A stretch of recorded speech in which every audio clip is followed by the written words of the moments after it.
السلام عليكم ورحمة الله. معاكم ولاء محمود، والنهاردة هنعمل شوربة رهيبة. الشوربة اللي انتوا شايفينها دي هنعمل شوربة السي فود بمكونات حلوة جدا وسهلة وسريعة برضو. هتاخد مننا بس شوية خطوات بسيطة علشان نطلع الطعم مظبوط جدا.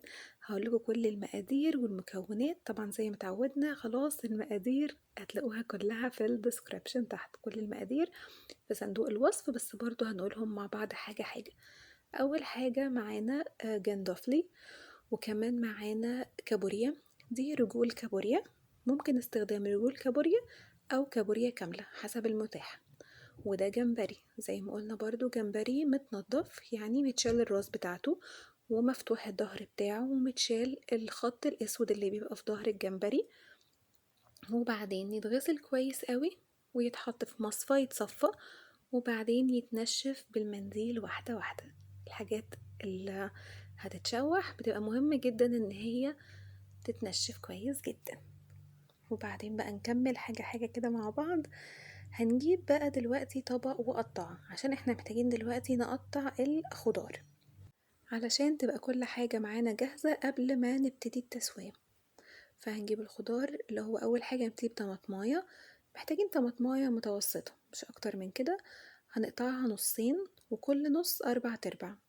محتاجينها تكون القطع كبيرة، ما حاولوا ما تصغروش القطع، وهنعرف قدام ليه محتاجين قطع الطماطم تكون كبيرة. بعد ما قطعنا الطماطماية خلاص بقت كده معاها 8 قطع كبيرة، الطماطماية متوسطة. وبعدين هنجيب بقى الكرفس، محتاجة بس عودين كرفس، مش محتاجة أكتر من كده، بس هو يكون كبير كده شوية.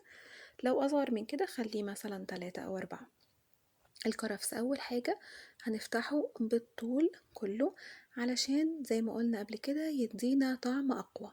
لو قطعناه زي ما هو كده مش هنفتح خلايا أكتر، فمش هيدينا الأنسجة، مش هنفتحها أكتر فمش هيدينا طعم أقوى.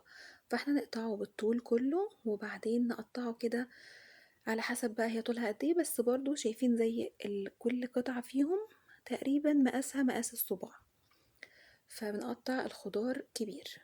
وبعدين هنجيب جزراية، جزراية برضو عادية مقاسها يعني متوسطة يعتبر، ونقشرها ونقطعها برضو قطع من متوسطة لكبيرة. كل الخضار معانا اللي هتقطع النهاردة محتاجين يكون تقطيعته من متوسط لكبير، وهنقطعها كلها. الجزر مش محتاج يتقطع بطريقة معينة ايا كانت الطريقة اللي تقطع بيها، بس زي ما بنقول يبقى القطع من متوسطة لكبيرة. بس هما دول الخضار. لا، والبصلاية مش عايزين ننسى البصلاية، لسه في كمان بصلاية. البصل بقى مش لازم نوع معين، انا استخدمت لو الاصفر، البصل الاصفر العادي، بصلاية متوسطة. وهنقطعها نفس تقطيعة الطماطماية، نقطعها نصين، كل نص في البصلاية هيتقطع 4/4. فيبقى معانا برضو حوالي 8 قطع، هما 8 أو 8 قطع متوسطة من البصل. هي بصلاية متوسطة متقطعة 8 قطع. والثوم طبعا سي فود يعني توم. هنجيب بقى التوم ونبشره او نهرسه بالهراسة ايا كانت الطريقة اللي تستعملوها، وتبقى كده مكوناتنا كلها جاهزة. واحنا بقى بنقطع نكون سايبين حلة على النار بنسخن فيها المية قبل ما توصل لمرحلة الغلي.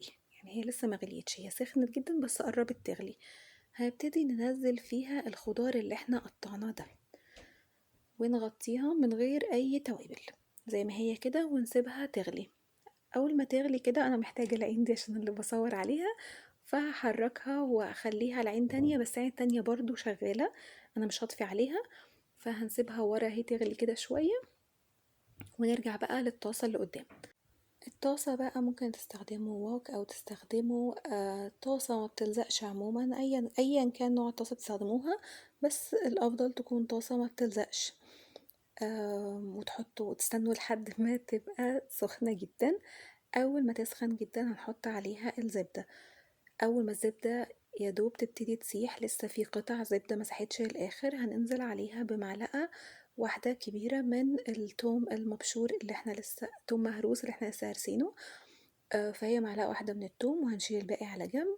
وبعدين ننزل عليه بالجندوفلي اللي كنا مجهزينه على جنب، وهنبتدي نقلب في الجندوفلي واحدة واحدة جوه الزبدة والتوم لحد ما يبتدي معانا، هتلاقوه ابتدى يتفتح واحدة واحدة. عند مرحلة معينة كده هنسيبه يهدى شوية، هنسيبه في الطاسة عشان كله يتنقل له الحرارة، ونرجع برضه نتأكد من الحلة اللي ورا. الحلة اللي ورا احنا عايزين الخضار يغلي جوه المية.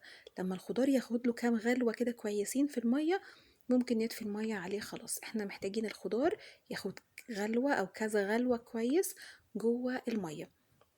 وبعدين نرجع للجندوفلي لما نقلبه ونلاقيه كله اتفتح، مش معظمه، احنا عايزينه كله يكون خلاص فتح بالشكل ده، يكون خلاص مفتوح وشايفين الجزء اللي جوه واضح جدا كده، يبقى خلاص الجندوفلي خلص التشويح بتاع الجندوفلي. ممكن نتنقل بقى للخطوة اللي بعدها.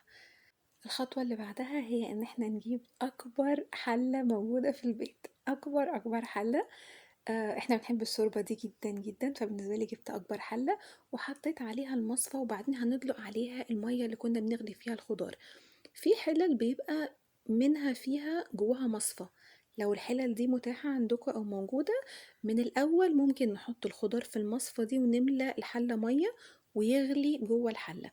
لكن لو مش متاح ممكن نعمل الحركة دي، نجيب حلة تانية نغلي فيها المية، وبعدين لما ننقل المية للحلة الكبيرة نصفي الخضار. مش حلو ان الشوربة نفسها يبقى فيها قطع الخضار، ده الشوربة عند التقديم يعني. احنا بس محتاجين الطعم القوي من الخضار اللي احنا كنا حطناه في المية.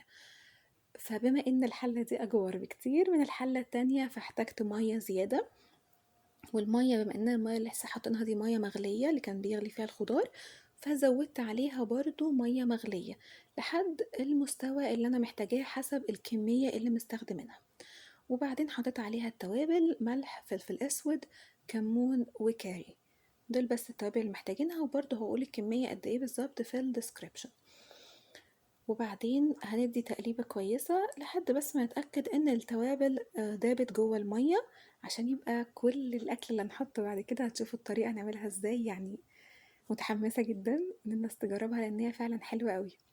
المهم الجندفل اللي احنا شوحناه ده هنبتدي ننزله بقى في المية اللي فيها التوابل.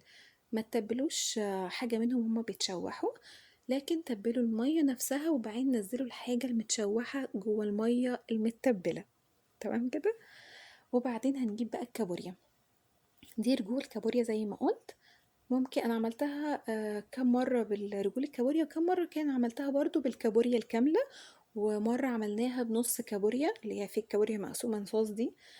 فكلهم طلعوا تقريبا نفس النتيجة، ما خدوش ما فيش نتيجة مختلفة يعني.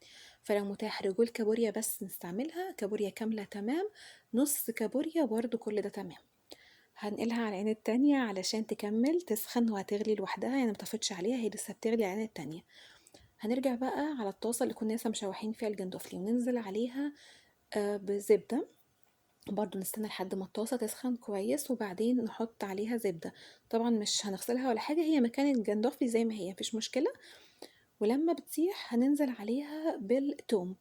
المرة دي هنحط باقي كمية الثوم كلها لان احنا مش محتاجين الثوم في حاجة تانية، هو ده اخر مرة هنستخدم الثوم. فهننزل بباقي كمية الثوم كلها في الطاسة ونديله تشويحة بقى حلوة مع الزبدة. المرة دي هنشوح الجمبري، ولو ما شفتوش فيديو الجمبري التاني اللي استوى في 7 دقايق هحطلكوا اللينك في اخر الفيديو، متنسوش تشوفوه. الجمبري بقى جمبري متنضف مغسول متصفي متنشف، مش عايزين ننسى خطوة التنشيف مهمة جدا في التشويح. بعد ما خلاص الجمبري التومة اتقلبت في الزبدة كويس واتشوحت، هنبتدي ننزل الجمبري. الجمبري بقى المرة دي علشان لسه هيتحط في الشوربة مش محتاجينه كله يغير لونه. هنوصل للمرحلة اللي قلناها برضو في الفيديو الأولاني، المرحلة اللي هي المعظم مغير لونه. حتى انتوا لو شفتوا دلوقتي اهو ابتدى يغير اللون، منهم حبة صغيرين ابتدى يغير اللون. لما نوصل إلى المعظم متغير لونه، مش كله، ما نستناش لحد ما كله يغير لونه، المعظم بس متغير لونه، يبقى احنا كده وصلنا للنتيجة اللي احنا عايزينها في الجمبري. كده انتوا شايفين معظمه. عايزاكم تركزوا انه مش كله لونه اتغير، هو المعظم بس اللي لونه اتغير. هنرجع بقى للحلة اللي كانت بتغلي فيها المية. كده انا قفلت النار عليه، مش محتاجين سوا زيادة، الجمبري ما بيحتاجش سوا زيادة، مرة فاتت عملناه كله في 7 دقايق، فبلاش نزود تسوية على الجمبري بالذات. هم بيغلوا بقى وحلوين جدا مع بعض كده. الشوربة شبه خلصنا خلاص لان هي ما بتاخدش وقت زي ما قلت. هننزل بقى عليها بالجمبري المتشوح ده. بس في حاجة مهمة جدا جدا جدا بقى أنا بحب أعملها دايما، مش عايزين نضيع الطعم مكان التشويح، لأنه بيبقى طعم حلو جدا وقوي جدا. فناخد شوية من الشوربة ونقلبهم في الطاسة اللي متشوح فيها، ونرجع ناخد شوربة تاني ونحطها على الطاسة، وناخد يعني كل حتة طعم في الطاسة ناخدها، زي بالظبط ما بنعمل في تشويحة الملوخية كده. بعد ما نعمل التومة وبعد ما نطشها بناخد من الملوخية نفسها ونرجع في الطاسة، نفس الكلام بالظبط. هناخد من الشوربة اللي هما مستويين مع بعض دول، وناخد كل الطعم المتبقي في طاسة التشويح، ونديهم تقليبة حلوة كده مع بعض. هو الجمبري كده عند المرحلة دي خلاص، عقبال ما خدناه وحطيناه قلبناه معاهم هو كده خلاص استوى. هتلاقوا الجمبري كله، احنا مستنيين ايه من الشوربة؟ مستنيين ان الجمبري كله يكون غير لونه، مستنيين ان الجندوفلي كله يكون خلاص مفتوح. الكابوريا ما بتاخدش سوا، الكابوريا بتتهري بسرعة جدا. فاحنا كده خلاص خلصناها. الخطوة الأخيرة بقى اللي محتاجين نعملها ان احنا بعد ما طفينا النار عليها هنغطيها ونسيبها شوية على النار اللي كانت سخنة. هنسيبها عليها عقبال بس ما نجهز الأطباق. هتفضل يعني ياخدوا غلوة بسيطة كده على نار هادية، يهدوا مع بعض عقبال ما نجهز الأطباق، وبعدين نغرف الطبق الرهيب ده.